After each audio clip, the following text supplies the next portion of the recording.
இன்னைக்கு நாடு முழுக்க பெரிய பிரச்சனைன்னா செவிலியர்கள் போராட்டம். 4500 பேர் ஒரு இடத்துல நின்று போராடுறாங்க. அதை சந்திக்க வேண்டிய அமைச்சர் பெருமக்கள் யாருமே வரல. போலீஸை நிப்பாட்டி வம்பு இழுக்கிறாங்க. நீங்கள் 4-5 பேர் வாங்க அப்படிலாம் பேசுறதுக்கு, பாய்க்கல வீட்டுக்கு போ என்று போலீஸ் வம்பு இழுக்குதுங்க. இதைத்தான் நாங்கள் ரொம்ப காலமாக பாசிசம்னு சொல்கிறோம். அந்த பாசிசத்தை கொண்டு வரக்கூடிய RSS, இந்து முன்னணி போன்ற அமைப்புகள் பாசிசம் தான் அப்படின்னு கருத்து சொல்லிட்டு இருக்காங்க.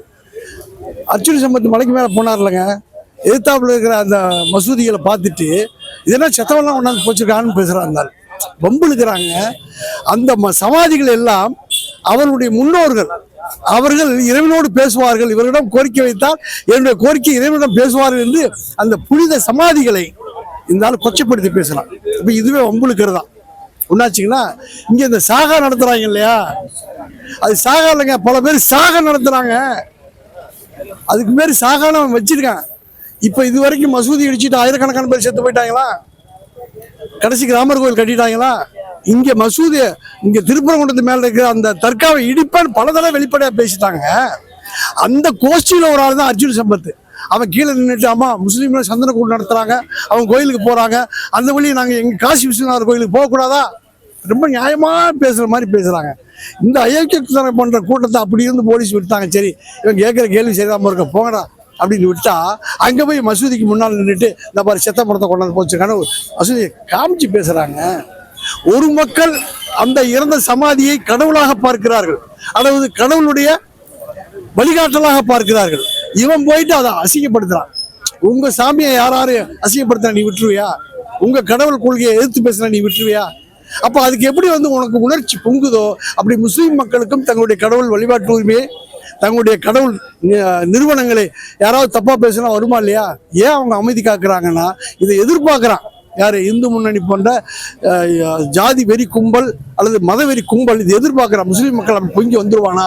ஒரு கலவரம் நடந்துடாதா? பல பேர் செத்துற மாட்டாங்களா? இப்படி பார்க்குறாங்க. இதன் மூலமாக தமிழ்நாட்டில் கால் ஊன்றுவது, அரசியல் செய்வது என்று அவர்கள் நோக்கம் இருக்கிறது. இந்த கும்பல் ஏன் செவிலியர்கள் போராட்டத்தில் குரல் கொடுக்கவில்லை? செவிலியர் கோரிக்கை என்ன? எங்களுக்கு 40,000 ரூபாய் நீங்க ஒப்பந்தம் போட்டீங்களா, அந்த சம்பளத்தை கொடுன்றாங்க. 4 வருஷமா கொடுக்கல சார். இப்போ உங்க போராட்டம் என்னது? எங்களை நிரந்தர தொழிலாளியாக மாத்து, எங்களுக்கு பேசிய சம்பளத்தை கொடு என்று கேட்கிறார்கள். இது நியாயம் என்று பல இடதுசாரி சக்தியெல்லாம் போராடுறாங்க. நம்மலாம் கூட போராடுறோம். மத நல்லிணக்க கூட்டமைப்புகள் அத்தனை அமைப்புகளும் போராடுறாங்க. ஏன் அர்ஜுன் சம்பத் சாகா நடத்துகிற இந்த கோஷ்டிகள் அந்த செவிலியர்களுக்கு ஆதரவாக ஒரு வார்த்தை கூட சொல்லல? ஏன்னா இவன் தான் கார்பரேட் கைக்கூலிகள். கார்பரேட்டுக்காக தான் இந்த வேலை நடக்குது. எந்த வேலை நடக்குது? பெர்மனன்ட் பண்ண மாட்டேன், எல்லாமே கான்ட்ராக்ட் தொழிலாளர் தான் வச்சுக்கிறோம். அப்படி இந்த கான்ட்ராக்ட் தொழிலாளர் முறையை கார்பரேட்டுக்காக கொண்டு வரப்பட்டது. ஸ்டாலினாலும் ஒன்றும் பண்ண முடியல, மத்திய அரசாலும் ஒன்றும் பண்ண முடியல. அர்ஜுன் சம்பத் கோயிலுக்கு மனசுக்குள்ள சந்தோஷம். ஏன்னா அவருடைய கார்பரேட்டின் கைக்கூலிகள் தான் இந்து மக்கள் முன்னணி, குறிப்பாக அவர் அர்ஜுன் சம்பத் போன்ற இந்து மத வெறியர்கள். அவங்க சந்தனக்கூடு திருவிழா நடத்துறவங்க முதல்ல கொடியேற்றுறாங்க. ஒரு மரத்தின் மீது கொடியேற்றுறாங்க. அந்த மரம் அந்த மலை முழுக்க நிறைய இடத்துல இருக்கு. பாரு, எங்க மலை ஸ்தல விருட்சத்தின் மேல அவங்க கொடியேற்றுறாங்கன்னு பேசுறாங்க. இதெல்லாம் அயோக்கியத்தனம் இல்லையா? ஒரு மரம் பல இடத்துல இருக்குதாங்க செய்யும். அவங்க தற்காப்புக்குள்ள இருக்கிற அந்த மரத்துல அவங்க கொடியேற்றுறாங்க. அந்த மரம் எங்க மரம்ன்ற மாதிரி பேசுறாரு யாரு? அர்ஜுன் சம்பத். இதெல்லாம் நல்லாவாங்க இருக்கு. மக்களை, பாமர மக்கள் நம்பிடுவாங்க எதையாவது ஒன்று ஊதி விட்டு போயிட்டா. அதனால இந்த தப்புக்கு எதிராகவும் அவர் மேல நடவடிக்கை எடுக்க வேண்டிய அவசியம் இருக்கு. திருப்பரங்குன்றம் மலை தொடர்பாக RSS, BJP, சங் பரிவார கும்பல், அர்ஜுன் சம்பத், நயனா நாகேந்திரன், அண்ணாமலை போன்றவர்கள் தொடர்ச்சியாக பல்வேறு அவதூறுகளை பரப்பி சமூக பதட்டத்தை தொடர்ச்சியாக ஏற்படுத்தி வருகிறார்கள். மதுரை திருப்பரங்குன்றம் மலையிலே கடந்த 200-300 ஆண்டுகளுக்கு முன்பாக இருக்கக்கூடிய சிறு சிறு சமாதிகளை எல்லாம் இப்போது இஸ்லாமியர்கள் திருப்பரங்குன்றம் மலையிலே பிணங்களை புதைக்கிறார்கள் என்று ஒரு பொய்யான அவதூறை அர்ஜுன் சம்பத் பரப்பி வருகிறார். அதாவது எச் ராஜா கழட்டி போட்ட பூணூல் எடுத்துக்கிட்டு போட்டி போட்டு அண்ணாமலையும் அதை நான் மாற்றதா அல்லது நீ மாற்றதா என்று சொல்லி அண்ணாமலை, அர்ஜுன் சம்பத், நயனா நாகேந்திரன் போன்ற இந்த சூத்திர சங் பரிவார கும்பல் தொடர்ச்சியாக இங்கே இருக்கக்கூடிய மதுரையுடைய அமைதியை சீர்குலைக்கிற ஒரு சதி செயலை செய்து வருகிறார்கள். அர்ஜுன் சம்பத் மீது குண்டர் தடுப்பு சட்டத்தில் அர்ஜுன் சம்பத்தை கைது செய்ய வேண்டும். இது போன்ற அமைதியை சீர்குலைக்கிற இந்த சங் பரிவார கும்பலை தமிழக அரசும் காவல்துறையும் வேடிக்கை பார்க்கக்கூடாது, முன்னெச்சரிக்கை நடவடிக்கை எடுக்க வேண்டும். அங்க இருக்கக்கூடிய சந்தனக்கூடு விழாவுக்கு உரிய பாதுகாப்பும் வழங்க வேண்டும். அங்கே அந்த சந்தனக்கூடு விழாவை சீர்குலைக்க வருகிற இந்த சங் பரிவார கும்பல் யாராக இருந்தாலும் அவர்கள் மீது கடும் நடவடிக்கை எடுக்க வேண்டும்.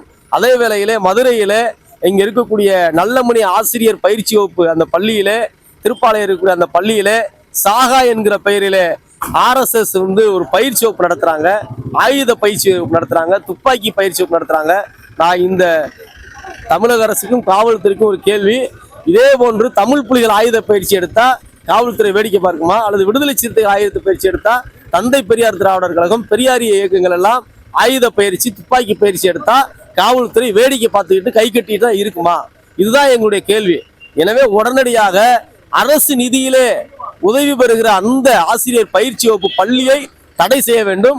RSS குண்டர்களை அந்த பள்ளியிலிருந்து உடனடியாக அப்புறப்படுத்த வேண்டும் என்று இந்த இடத்துல தமிழ் புலிகள் கட்சி தமிழக அரசிற்கு மிக அழுத்தமான கோரிக்கையை முன்வைக்கிறோம். தொடர்ச்சியாக RSS பிஜேபி போன்ற அர்ஜுன் சம்பத், நைனா நாயந்திரன் இந்த மாதிரி ஆட்கள் திருப்பரங்குன்றத்தில் எப்படியாவது கலவரத்தை உருவாக்க வேண்டும் என்று தொடர்ச்சியாக பயணித்து வர இந்த காலகட்டத்தில் திருப்பரங்குன்ற மலை மீது சாதாரணமாக ஏறக்கூடிய இஸ்லாமிய மக்களாக இருந்தாலும் இந்து மக்களாக இருந்தாலும் அவங்கக்கிட்ட ஆதார் கார்டு, ஃபோன் நம்பர் இது போன்ற இது வாங்கிக்கிட்டு மேலே போனவங்கள ஃபோன் பண்ணி உடனே கீழே இறங்குங்கன்னு சொல்லி அந்த மக்களை முறையாக அமைதியாக சாமி கும்பிட கூட முடியாமல் கீழே இருக்கக்கூடிய இந்த காவல்துறை, மதுரை மாவட்ட காவல்துறை எப்படி அர்ஜுன் சம்பத்தை மேலே விட்டுச்சு.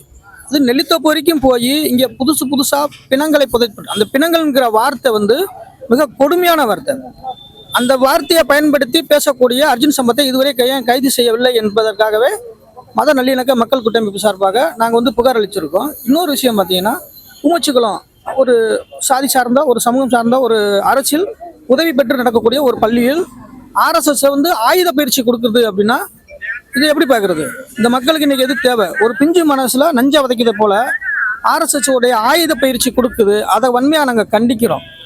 அப்படி இந்த மக்கள் மீது, இந்த கல்வி குழந்தைகள் மேல அக்கறை உள்ளவன் எல்லாருக்குமே பூநூல் போட்டு விட்டுலாம்ல. RSS பிஜேபியோ எல்லாருமே சமம் அப்படின்னு எல்லாருக்கும் ஒரு பூநூலை போட்டு விட முடியுமா? விட மாட்டான்.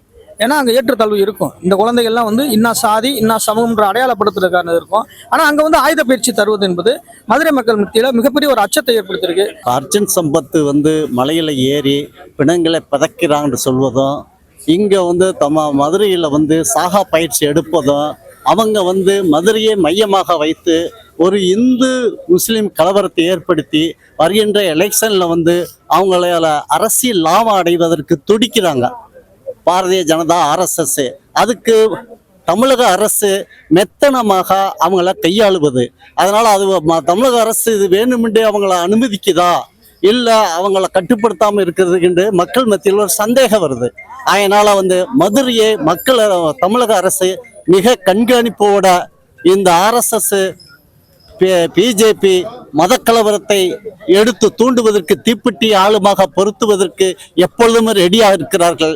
அதை அனைத்து இந்த மதுரையை பாதுகாக்கிறதுக்கு தமிழக அரசை பிரதான கடமை என்று நான் கூறிக்கொள்கிறேன். அர்ஜுன் சம்பத் ஒரு வாரத்துக்கு முன்னாடி திருப்பரங்குன்றம் ஆய்வு மேற்கொள்றங்கிற பேர்ல, சாமியை வழிபடுறங்கிற பேர்ல இன்னைக்கு மேல சென்றிருந்தவர் அந்த வழிபாட்டு, குறிப்பா நெல்லித்தோப்பு பகுதியில் போய் அந்த சமாதிகளெல்லாம் தொடர்ந்து மக்கள் வழிபடக்கூடிய ஒரு பகுதியை இங்கெல்லாம் பணத்தை புதைச்சி வச்சிருக்காங்க, இதெல்லாம் எப்படி அனுமதிச்சாங்க, இதெல்லாம் உடனே அப்புறப்படுத்தணும்னு சொல்லி வெளிப்படையா பேசலாம். அப்ப இந்த மாதிரியான பேச்சுக்கள் என்பது திட்டமிட்டு இஸ்லாமியர்களை வெறுப்பேற்றி அவர்களை வம்பலுக்கு இழுப்பது, கலவரத்தை நடத்துவது அப்படிங்கிறதான் இவருடைய நடவடிக்கை என்பது தொடர்ந்து இருந்துகிட்டு இருக்கு. இன்னைக்கு திருப்பரங்குன்றத்துல அந்த கோட்டத்தெருவுல ஒரு 5 இடத்துல மட்டும் பாத்தீங்கன்னா ஒரு 5 குடும்பத்தை வச்சுக்கிட்டு திருப்பரங்குன்றமே அல்லோல்படுற மாதிரி ஒரு செய்தியை வெளியில பரப்பிக்கிட்டே இருக்கான். அங்க தாமரைங்கிற சேனலை வச்சு பொய் பிரச்சாரங்களை தொடர்ந்து பண்ணிக்கிட்டு இருக்கான். இதெல்லாம் எப்படி காவல்துறை அனுமதிக்கிறாங்க? இதெல்லாம் ஏன் கண்டிக்காம இருக்காங்க? நம்மனா சாதாரணமா போய் ஒரு போஸ்ட் ஓட்ட முடியல, ஒரு நோட்டீஸ் கொடுக்க முடியல, நம்மனா போய் ஒரு பேட்டி கட்டோம்னா உடனே காவல்துறை தடுக்குது. அமைதியை சீர்குலைக்காதீங்கன்னு சொல்லக்கூடிய காவல்துறை ஏன் இந்த மாதிரி விஷயங்கள் நடந்துக்கிறது? இப்போ தமிழக அரசும் மதுரை மாநகர காவல்துறையும் இதை உடனடியாக கவனத்தில் எடுத்துக்கொண்டு இந்த மாதிரி நடவடிக்கைகளை தடுத்து நிறுத்தணும் அப்படிங்கிறது முதல் கோரிக்கையாகும். திருப்பாலை பகுதிகளில் தொடர்ந்து நல்லிணக்கமாக ஒற்றுமையாக அங்கே தலித்துகள், இஸ்லாமியர்கள், இந்துக்கள் இப்படி எல்லா பேரும் ஒற்றுமை வாழக்கூடிய பகுதிகளில் அது ஒரு அரசு உதவி பெறக்கூடிய பள்ளியில் போய் பயிற்சிங்கிற பேர்ல எடுக்கிறான். இதை எப்படி அனுமதிச்சாங்க? அது ஆயுத பயிற்சிங்கிறது. இதெல்லாம் இந்த RSSங்கிறது ஒரு பயங்கரவாத அமைப்பு, 3 முறை தடை செய்யப்பட்ட அமைப்பு. இப்படிப்பட்ட அமைப்புகள்லாம் இப்படி பயங்கரமா தமிழ்நாட்டுக்குள்ள உலாவுதுன்னு சொன்னா நாம் இது பெரியார் இருந்த மண்ணுங்கிறத கேள்விக்குறியா மாறி இருக்கு. அப்ப நாம இதெல்லாம் விடக்கூடாது. இதை உடனடியாக அப்புறப்படுத்தணும். இதுக்கு எதிரான ஒரு போராட்டங்களை தமிழ்நாடு முழுவதும் எல்லா அமைப்புகளும் கட்சிகளும் போராடணும். இதுதான் இன்னைக்கு முதன்மையான பிரச்சனையா இருக்கின்றத இன்னைக்கு மக்கள், மதுரை மக்கள் மட்டும் இல்ல, திருமாவளவன் பகுதியில் தமிழ்நாட்டு மக்கள் அமைதியை விரும்புறாங்க. இந்த சீர்குலைக்கக்கூடிய இந்த பயங்கரவாதிகளை தடை செய்யணும் அப்படிங்கிறது எங்களுடைய முதன்மையாக